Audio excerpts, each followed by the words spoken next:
Hi friends, good morning. Miracle stock ట్రేడర్స్కి స్వాగతం. చూడండి ఫ్రెండ్స్, వీడియోలోకి వెళ్ళే ముందు జాగ్రత్త, ఈ పాయింట్ జాగ్రత్తగా వినండి. ఇంట్రాడే ట్రేడింగ్ చేసే వాళ్ళు ఉంటారు కదా, నా అబ్జర్వేషన్ కూడా చెప్తున్నాను. జాగ్రత్తగా ఈ ఇన్పుట్ను కూడా మనసులో పెట్టుకోండి అని చెప్తాను.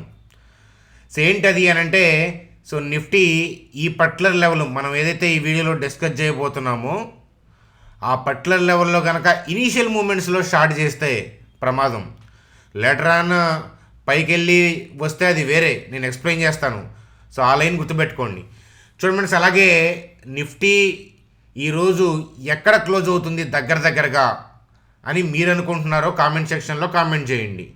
అలాగే బ్యాంక్ నిఫ్టీ ఎక్కడ క్లోజ్ అవుతుంది అని మీరు అనుకుంటున్నారు అది మరి మీరు ఏంటంటే కామెంట్ సెక్షన్లో కామెంట్ చేయండి. నేను వీడియోలో కూడా ఎక్స్ప్లెయిన్ చేస్తాను నా వ్యూ అనేది. ఒక్కసారి మనమందరం కూడా ఏంటంటే మార్కెట్ క్లోజ్ అయిపోయిన తర్వాత మన కామెంట్స్ వెరిఫై చేసుకుందాం. అంటే మార్కెట్ ఓపెన్ అవ్వకముందు మన వ్యూ ఎలా ఉంది, కానీ మనకి మార్కెట్ షాక్ ఇచ్చిందా లేదా మన వ్యూకు తగ్గట్టుగా వెళ్ళిందా, ఒక్కసారి ఏంటంటే మనకి మిర్రర్లో చూసుకున్నట్లు పనికి వస్తుంది అనమాట.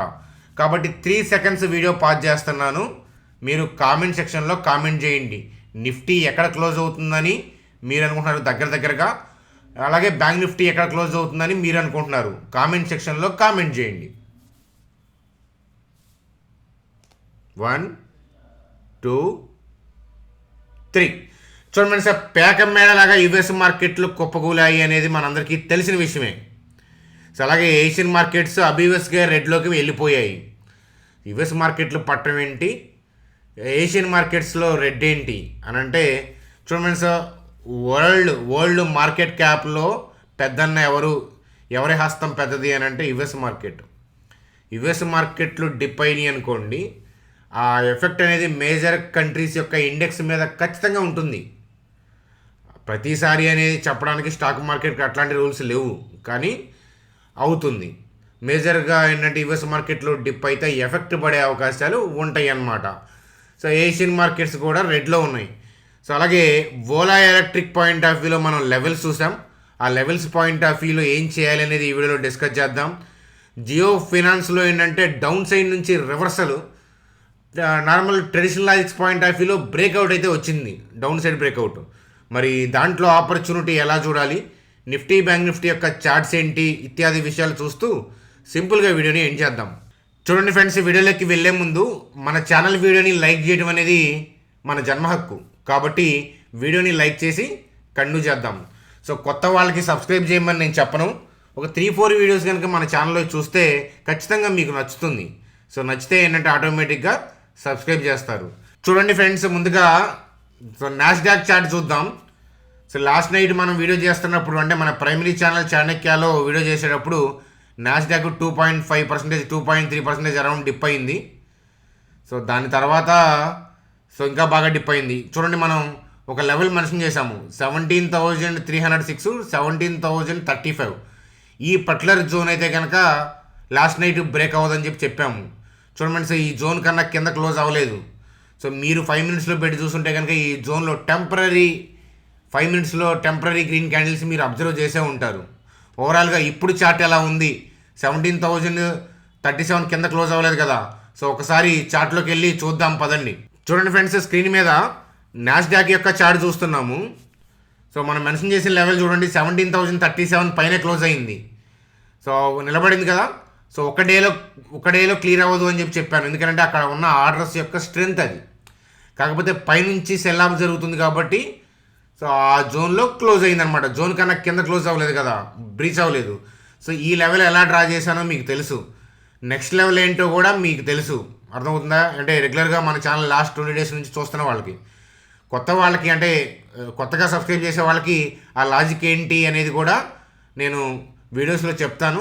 కుదిరితే ఏంటంటే మనం ఆఫ్టర్నూన్ వీడియోలో మీకు చెప్తానన్నమాట. నైట్ నాస్డాక్లో ఏం జరుగుతుంది అనేది ఆఫ్టర్నూన్ వీడియో మళ్ళీ చేస్తాను కదా, దాంట్లో చెప్తానమాట. ఇప్పుడు అంత సమయం ఉండదు కదా, మీకు లాజిక్ వినే అంత సమయం ఉండదు. మార్కెట్ అనేది ఓపెన్ అవ్వబోతుంది. ఆల్రెడీ 8 అవుతుందంటే మీరు చూసేటప్పటికి 8:30 అరౌండ్ అవుతూ ఉండొచ్చు అనమాట.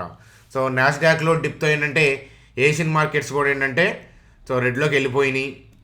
ఏషియన్ మార్కెట్స్ రెడ్లోకి వెళ్ళిపోయినాయి అంటే గిఫ్ట్ నిఫ్టీ కూడా రెడ్లో కనిపిస్తూ ఉంది.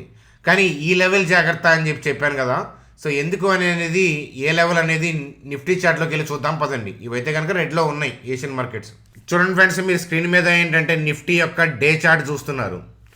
సో నిన్నటి క్లోజింగ్ 25,279. మరి గిఫ్ట్ నిఫ్టీ ఎక్కడ ఉంది అని అంటే 25,180 177 ఈ ఏరియాలో నడుస్తూ ఉంది. సరే, గిఫ్ట్ నిఫ్టీకి ఒక 30 పాయింట్స్ డిస్కౌంట్ వేసుకొని నిఫ్టీ ఓపెన్ అవుతుందన్న అరౌండ్ 25,150 ఏరియాలో ఓపెన్ అవ్వచ్చు అనేది అంచనా. గ్యారంటీగా గిఫ్ట్ నిఫ్టీకి తగ్గట్టుగా నిఫ్టీ ఓపెన్ అవ్వాలని రూల్ లేదు. అర్థమవుతుందా? సో అది కదా. సో అయితే ఒక్కసారి మనం చార్ట్ చూస్తే కనుక సో చూడండి, 25,150 ఏరియాలో ఓపెన్ అయితే కనుక చూడండి ఫ్రెండ్స్, ఇక్కడే ఎందుకు ఆగిపోయింది గిఫ్ట్ నిఫ్టీ అంటే సో మీ అందరికీ తెలుసు 25,150 25,070 ఈ మధ్యలో ఏంటంటే ప్రీవియస్గా ఇనిషియేషనల్ ప్లేయర్స్ అంటే బ్యాంక్స్ మ్యూచువల్ ఫండ్స్ బై చేసిన ఆర్డర్స్ ఇక్కడ మిగిలిపోయాయి. పైకి వెళ్ళే క్రమంలో చూడండి, ఈ గ్రీన్ క్యాండిల్ నుంచి గ్యాప్ అప్ అయిందా? గ్యాప్ అప్ అయిందంటే ఏంటి? ఆ గ్రీన్ క్యాండిల్ నుంచి ఆ నెక్స్ట్ డే గ్యాప్ అప్ అయింది అని అంటే ఆ నెక్స్ట్ డే ఈ ఏరియాలో బై ఆర్డర్స్ ఉన్నాయి, సెల్ ఆర్డర్స్ అవైలబిలిటీ లేకే మార్కెట్ హైయర్ లెవెల్లో ఓపెన్ అయింది. సో డిప్ అవ్వలేదు, అంటే అలా ఓపెన్ అయిన తర్వాత ఇంతవరకు కూడా ఈ ఏరియాకి రాలేదు. అంటే ఇక్కడ ఉన్న బై ఆర్డర్స్ అంతే ఉంటాయి. అయితే సో చాలా జాగ్రత్తగా ఉండాలి. 25,151 ఎస్పెషల్లీ. సో నేను కొంచెం చూడండి, ఈ జోన్ నుంచి అయినా టెంపరీ బౌన్స్ రావచ్చు. మీరు బై చేయమని నేను అంటలేదు, టెంపరీ బౌన్స్ రావచ్చు ఇంట్రాడేలో. అలాగే సో కొంచెం ఈ జోన్ని మాడిఫై చేస్తున్నాను. సో ఇప్పుడున్న మార్కెట్ ఒత్తిడికి తగ్గట్టుగా సో నా ఓన్ వ్యూ అనమాట. 25,150 25,070. సో ఏం చెప్పాను? 25,150 70. సో ఈ జోను ఓకేనా, 25,150 25,070. సో ఈ జోన్ టచ్ అయిన తర్వాత టెంపరీ బౌన్స్ అనేది ఇంట్రాడేలో ఇవ్వచ్చు. 25,115 25,070 ఈ జోన్ టచ్ అయిన తర్వాత టెంపరీ బౌన్స్ అవుతుంది. ఆ టెంపరీ బౌన్స్ అవుతుంది, దాన్ని క్యాప్చర్ చేయడం చాలా చాలా ఇబ్బంది పడవచ్చు. అర్థమవుతుందా? సో కానీ ఎట్టి పరిస్థితుల్లో 25,115 25,070. సో నేను చెప్పిన 25,150 దగ్గర నుంచే జాగ్రత్తగా ఉండాలి. అర్థమవుతుందా? సో మనం అంటే ఓపెనింగే స్టార్ట్ చేద్దాం అనుకునే వాళ్ళు చెప్తున్నాను, చేయకూడదు. అబ్జర్వ్ చేయాలి, ఇలాంటి మార్కెట్లో అబ్జర్వ్ చేయాలి. ఎందుకనంటే రీజన్ ఏంటంటే మార్కెట్లు డౌన్, యుఎస్ మార్కెట్లు డౌన్ అని అందరికీ తెలుసు, ఏషియన్ మార్కెట్స్ డౌన్ అని అందరికీ తెలుసు, గిఫ్ట్ నిఫ్టీ డౌన్ అని అందరికీ తెలుసు. సో ఓపెనింగ్ ఎక్కడ ఓపెన్ అవుతుంది? గ్యాప్ డౌన్ ఓపెన్ అవుతుందంటే అర్థం ఏంటి? సో బయర్లు కూడా దగ్గర ఈక్వలెంట్గా ఉన్న ఏరియాలోనే ఓపెన్ అవుతుంది మార్కెట్, అంతే కదా. ట్రేడ్ అవ్వాలంటే ఓన్లీ సెలరే కాదు కదా, బయర్ కూడా ఉండాలి. ఇప్పుడు మీరు ఈ వీడియో చూస్తున్న వాళ్ళల్లో మేజర్ పీపుల్ ఏంటంటే సెల్ చేయడానికి సిద్ధంగా ఉన్నారు కత్తి తీసుకొని, అంతేనా? ఎందుకంటే మొత్తం రెడ్గా ఉన్నాయి కాబట్టి. మరి అందరూ సెల్ కొడితే, ఇన్స్టిట్యూషనల్ ప్లేయర్స్ కూడా సెల్ కొడితే మరి బై చేసేది ఎవరు కదా? అందువల్ల ఏంటంటే ఇనీషియల్ మూమెంట్స్లో ఏంటంటే ఈ లెవెల్ నుంచి ఏంటంటే ఇనీషియల్ బౌన్స్ అనేది రావచ్చు. అర్థమవుతుందా? షార్ట్ చేయడానికి చూడాలి అని అంటే హైయర్ లెవెల్లోకి వచ్చిన తర్వాత అంటే ఇనీషియల్ మూమెంట్స్లో కాస్త బౌన్స్ వస్తుంది కదా, ఎక్కడ దాకా బౌన్స్ వస్తుంది అనేది రన్నింగ్లో చూడాలి అది. సో ఆ బౌన్స్ వచ్చిన తర్వాత మళ్ళీ ఏదైనా డిప్ అవుతుంది అని అనిపిస్తే కనుక అప్పుడు మనం డౌన్ సైడ్ వైపు ఆలోచించవచ్చు అనమాట. మీరు డౌన్ చేయాలంటే ఓపెనింగ్ చేయకూడదు, ఎస్పెషల్లీ ఈ లెవెల్లో అని చెప్తానమాట. ఈ లెవెల్కి వచ్చిన తర్వాత జాగ్రత్త. 25,150 25,070 క్లోజ్ కాల్ చెప్పండి అంటే 25,115 25,070 నుంచి ఇనీషియల్ మూమెంట్లో ఇవ్వచ్చు. సో ఇనీషియల్ మూమెంట్లో బౌన్స్ ఇచ్చిన తర్వాత సో అప్పుడు మనకి సెల్ ఆఫ్ ఏదైనా ఆపర్చునిటీ కిందకి వెళ్తుంది అనిపిస్తే ఆ బౌన్స్ పాయింట్ ఆఫ్ వ్యూలో, సెల్ అండ్ ర్యాలీస్ అంటారు కదా, ఆ పాయింట్ ఆఫ్ వ్యూలో ఆలోచించాలి. చూడండి, ఇక్కడ నేను ఎంత చెప్పుకున్నా అదేంటంటే స్టాటిక్, డైనమిక్ థింగ్స్ ఏదన్నా ఉంటే నేను టెలిగ్రామ్ గ్రూప్లో పోస్ట్ చేస్తాను. సో మీరు ఇంకా టెలిగ్రామ్ గ్రూప్లో కనుక లేకపోతే కనుక సో మీరు చూస్తున్న వీడియో కింద డిస్క్రిప్షన్లో టెలిగ్రామ్ లింక్ ఉంది, దీంట్లో జాయిన్ అవ్వండి అని చెప్పి చెప్తాను. సో అలాగే బ్యాంక్ నిఫ్టీ గురించి కూడా చూద్దాం. చూడండి ఫ్రెండ్స్, ఓలా ఎలక్ట్రిక్ గురించి. సో ఓలా ఎలక్ట్రిక్ గురించి లాస్ట్ 2-3 డేస్ వీడియోస్ నుంచి చెప్తున్నాను. 110-100 పాయింట్ ఆఫ్ వ్యూలో వెయిట్ చేస్తున్నానని. ఈ లెవెల్లో బౌన్స్ రావచ్చు, కానీ మనం స్టడీ చేయాలా వద్దా అనేది నేను చూసి చెప్తాను. ఎందుకంటే నిఫ్టీ సపోర్ట్ చేయట్లేదు కదా. సో కాబట్టి హోప్ఫుల్ ఏంటంటే ఈరోజు 3:30 లోపు నేను ఓలాని తీసుకోకపోవచ్చు. మనం తీసుకోనంత మాత్రాన ఇది బౌన్స్ ఇవ్వదు అని మనం చెప్పలేము, అది అవ్వచ్చు కనుక. కానీ మనం ఎప్పుడైనా సరే ఈక్విటీ మార్కెట్లో సింగ్ పాయింట్ ఆఫ్ వ్యూలో అబ్జర్వేషన్స్ చేస్తున్నప్పుడు ఏంటంటే నిఫ్టీ పరిస్థితి బాగుండాలి అట్లీస్ట్ మనం ఎంట్రీ అయ్యేటప్పుడు.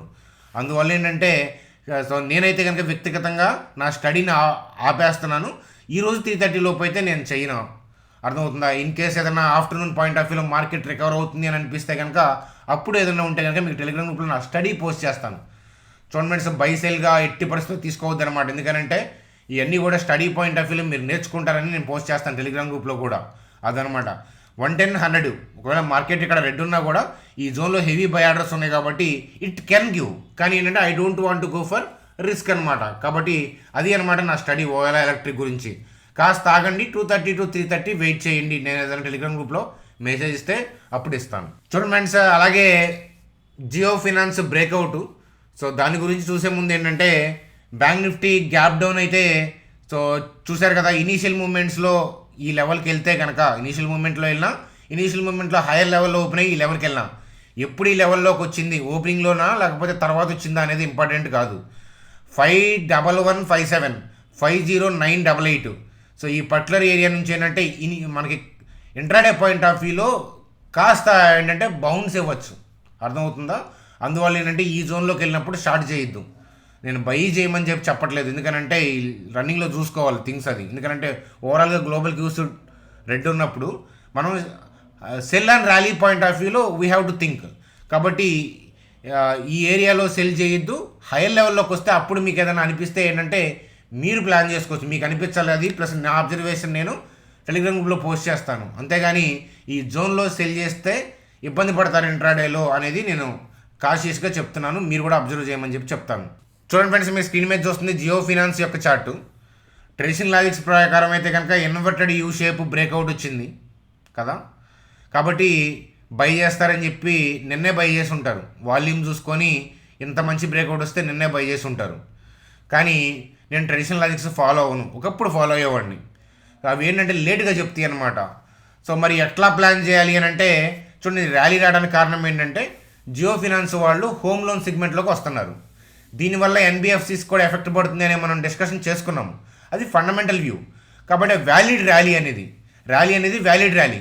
టెక్నికల్గా మనం ఎలా చూడాలంటే ఒక రీసెంట్ డౌన్ డ్రాప్ తర్వాత, ఈ డౌన్ ట్రెండ్ తర్వాత సడన్గా ఏంటంటే ఆ డౌన్ ట్రెండ్ లైన్ని బ్రేక్ చేసి పైన క్లోజ్ అయిందా కింద క్లోజ్ అయిందా దట్ డస్ నాట్ మ్యాటర్. కానీ ఈ డౌన్ ట్రెండ్ నుంచి సడన్గా మార్కెట్ని టర్న్ చేసింది అని అంటే ఎక్కువ ఆర్డర్స్ ఎక్కడ ప్లేస్ చేశారు అని అంటే ఇనిషియేషన్స్ 327, 317 ఏరియాలో ప్లేస్ చేశారు. కాబట్టి ఈ బ్యాడ్ న్యూస్ల వల్ల ఏదైనా రీట్రేస్మెంట్ వస్తే 327, 317 పాయింట్ ఆఫ్ వ్యూలో మనం ఏంటంటే స్టడీ చేయొచ్చు. కాబట్టి ఆ లెవెల్ కోసం వెయిట్ చేయండి. సో ఈ లెవెల్కి రాకపోవచ్చు అనుకుంటే కనుక 335 కింద ఆలోచిస్తాను. అట్లీస్ట్ 335 కింద ఆలోచిస్తాను. ఒకసారి స్టడీ చేస్తాను మళ్ళీ చార్ట్ని రన్నింగ్లో. సేఫెస్ట్ లెవెల్ అయితే కనుక 327, 317. ఎవరిని అడగాల్సిన అవసరం లేదు. 327, 317కి వస్తే నిఫ్టీ డైరెక్షన్ బాగుండాలి. మళ్ళీ నిఫ్టీ డైరెక్షన్ వరస్ట్ అయితే కనుక మనం ఈక్విటీ పాయింట్ ఆఫ్ వ్యూలో, స్వింగ్ పాయింట్ ఆఫ్ వ్యూలో స్టడీ చేయమన్నమాట అది. సో అలాగే మిమ్మల్ని ఒకసారి కామెంట్ చేయమన్నాను, బ్యాంక్ నిఫ్టీ ఎక్కడ క్లోజ్ అవుతుందని ఈరోజు మీరు అనుకుంటున్నారు. నేను ఎక్కడ క్లోజ్ అవుతుందని నేను అనుకుంటున్నాను అని అంటే అలాంటివి నేను ఊహించను. అర్థమవుతుందా? ఏదైనా వ్యూ ఉంటే ఇంట్రాడేలో తీసుకోవటం లేదా పొజిషనల్గా స్వింగ్ తీసుకోవటం. అంతేగాని ఈరోజు ఇక్కడ క్లోజ్ అవుతుంది, వచ్చే గురువారంకి ఇలా క్లోజ్ అవుతుంది. చూడండి సార్, ఈ గురువారం ఈ శుక్రవారం ఎక్కడ క్లోజ్ అవుతుంది అని మీరు సండే పాయింట్ ఆఫ్ వ్యూలో నేను ఊహించిన, ప్రపంచంలో ఎవరు ఊహించినా అవి వర్కౌట్ అవ్వవు. ఏదన్నా ఒకసారి అయినా అది కూడా మనకేదో చీకట్లో రాయి తగిలినట్లే. ఎందుకంటే చూడండి, ఇవాళ ఇలా ఏషియన్ మార్కెట్ ఇలా రెడ్ అవుతుందని సండే తెలుసా మీకు? ఆల్రెడీ సండే చెప్పాను. బ్యాడ్ న్యూస్ సోమవారం రావచ్చు, మంగళవారం రావచ్చు, బుధవారం రావచ్చు. అది ఎలా ఊహిస్తాం? వస్తే ఎక్కడ ఏ లెవెల్ సిద్ధంగా ఉండాలనేది నిఫ్టీ బ్యాంక్ నిఫ్టీలో చెప్పాను సండే వీడియోలో, గుర్తుందా? అంటే అప్ ట్రెండ్ నడుస్తుంది కాబట్టి బ్యాడ్ న్యూస్లు వస్తే, టెంపరీ బ్యాడ్ న్యూస్లు వస్తే, ఇది టెంపరీ బ్యాడ్ న్యూసే కదా, మన కంట్రీకి సంబంధించిన థింగ్ ఏం కాదు కదా. కాబట్టి టెంపరీ బ్యాడ్ న్యూస్లు వస్తే మనం ఏ జోన్లో వెయిట్ చేయాలి, అలాగే వెయిట్ చేసి మార్కెట్ రివర్స్ అవుతున్నప్పుడు మనం ఎలర్ట్ ఉండాలి. కాబట్టి అదనమాట. కాబట్టి మనం వెయిట్ చేయాల్సిన టైం ఏంటంటే 2:30 to 3:30 ఏదైనా రివర్స్ అవుతుందా మన మార్కెట్లో, లేదు యుఎస్ మార్కెట్లో పరిస్థితి బాగుంటే కనుక రేపు దాని గురించి ఆలోచిస్తాం అనమాట. అది స్టైల్ అనమాట. కాబట్టి టెలిగ్రామ్ అప్డేట్స్ కోసం వెయిట్ చేయండి అని చెప్తాను.